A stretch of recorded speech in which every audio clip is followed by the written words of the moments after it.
शहादा तळोदा मतदारसंघात भाजपाची हेट्रिक तर आमदार राजेश पाडवी यांनी 52,743 मतांनी सलग दुसऱ्यांदा विजयी झाले. भाजपा राजेश पाडवी व काँग्रेसचे राजेंद्र कुमार गावित यांच्यात लढत होती. मतमोजणी झाली त्यात भाजपाचे राजेश पाडवी 52,743 मतांनी विजयी झाले. मतदारसंघात एकूण झालेले मतदान 2,43,362 मतदान झाले. राजेश पाडवी 1,45,660 मते मिळाले तर राजेंद्र गावित यांना 92,917 मते मिळाले. गोपाल भंडारे 2,376 व नोटा 2,409 मते मिळाले.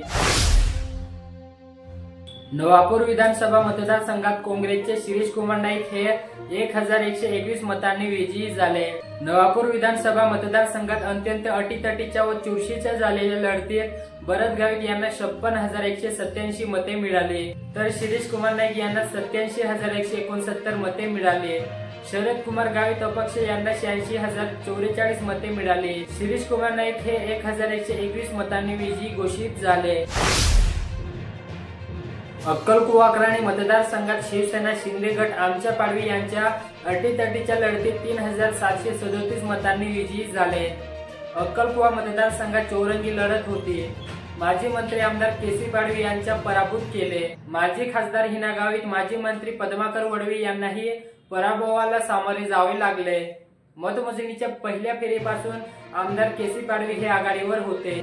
हिना गावित ह्या दुसऱ्या व आमशा पाडवी हे तिसऱ्या स्थानावर होते. इतर फेरीत आमशा पाडवी यांनी आघाडी गाठत 3,737 मतांनी विजयी घोषित झाले. नंदुरबार मतदारसंघात भाजपाचे डॉक्टर विजय कुमार गावित 76,245 मतांनी सलग 7व्यांदा त्यांनी विजय प्राप्त केला. काँग्रेसकडून किरण तडवी यांनी तगडे आव्हान दिले होते. नंदुरबार मध्ये आदिवासी विकास मंत्री डॉक्टर विजय कुमार गावित यांनी सलग 6 वेळा प्रतिनिधित्व करीत आता 7व्यांदा निवडून आले. विकासाच्या मुद्द्यावर जनता पाठीशी आहे, असे सहकार्य राहावे. विकास कामासाठी मला बळ दिले, जनतेच्या कामासाठी सदैव प्रयत्नशील राहील, असे डॉक्टर विजय कुमार गावित यांनी सांगितले.